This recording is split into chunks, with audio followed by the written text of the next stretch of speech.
Now, on Sunday, it's a year since the deadly gas explosion that claimed 41 lives in Boksburg. Residents are still trying to pick up the pieces, with many hoping that their lives will one day return to some form of normalcy.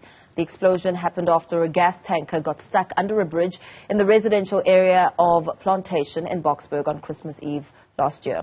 Newzroom Afrika's Mnisi takes a look a year on.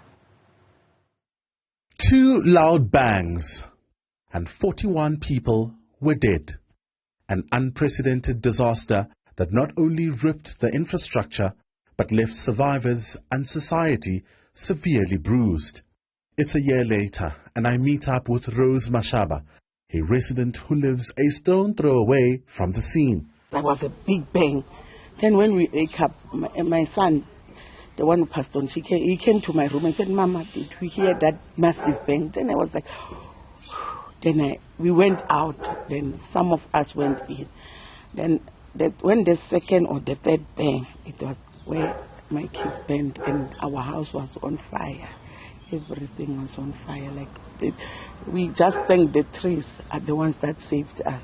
Her son, his wife and her daughter were all home for Christmas, but they didn't live to tell the tale. Life was never the same again. Those kids were the ones who were supporting us. Now it was hard, very hard, more than hard.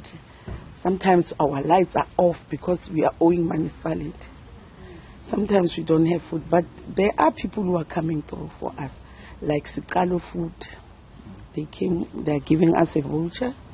We buy food, but it's not that enough because we are 4 families in that voucher of 4,000.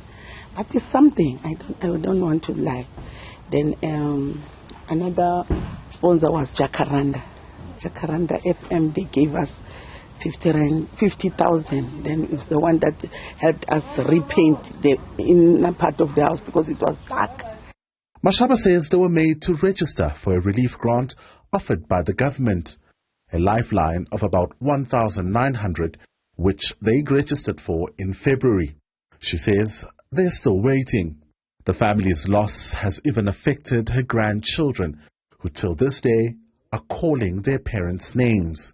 The 4-year-old, when he comes here, because they are staying with the maternal grandmother, then they come here, we call them sometimes weekends, they come to see us. He'll go, if the time their father's car was still here, he'll go into that car and say, Coach, where are you? Then he'll go to the gym. The father has a gym in the yard. He'll go there, Coach. He'll go to the room. Like you can see, Nyeleti is looking for the parents. Then we have pictures there. He'll talk to the picture and say, Mommy, I'm talking to you. Where are you? Because you can see Nyeleti knows, but the little one doesn't know anything. You'll remember the Philander couple who visited a month after the explosion. Although lucky enough to survive it, pain was palpable in their faces. Alvis needed surgery to be able to regain the use of his arms. The unbearable pain from his wife's burn wounds had her calling for help from her helpless husband. Alvis suffered more burn wounds, but all he kept on telling me was how worried he was about his wife. The eldest son had to leave his job in order to take care of them. Months later, Alvis has gone through surgery and they have both recovered. Most of it did heal, but not completely on the inside. As I'm still struggling with my left side, there's still a lot of irritation. I can't stand too long. There's a certain time at night that I just have to rest, to put my legs straight on the sofa, or on the couch, or maybe on the bed, so that I can just relax. My body needs to relax on a certain time. And you, Alvis, how are you doing? From my side, it's the same basically, because on the inside, especially when the sun is so hot and you're walking in the sun, there's like it's like a needle punch, you see, and there's this itching coming when the heat is too heavy and when you're walking in the heat. Although the couple has gone through surgeries, including skin grafts, burn marks remain a constant reminder of the trauma they had to endure.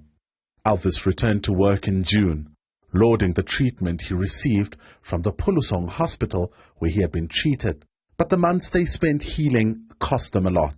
Financially, he drained us big time, where we couldn't even cope with the rent. So it wasn't easy. You see, like our rent, then my kids is in a school, transport, need to pay school fees, need to be paid, food. We're a big family of 7, so it's not easy. We're still struggling. Although Christmas preparations are underway, the couple say they are not looking forward to it, as it may trigger traumatic memories of the incident. They reiterate that they don't harbor any animosity towards the driver of the truck, who was released from custody. I hope we do get justice. But you know, I've said this before, I'm going to say it again. I don't hold the truck driver much accountable for what happened. Because that day, on that very same day where it happened, I was with him. He spoke to me. I was actually the one who helped him with my neighbor, the ones who were still staying here. And then they moved. They moved on the Christmas day. I think I was in hospital. So I don't hold the driver accountable, but I do hold the guest company accountable, because the driver was just told what to do. Efforts to heal the physical and emotional wounds of the survivors, as well as the grief felt by families of the victims, is an ongoing process.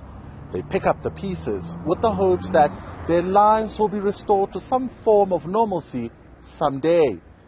With the work also underway to fix the badly damaged bridge, which is a painful reminder of that fateful day, community members will come together on Sunday to reflect on the day their lives were irrevocably changed a year ago.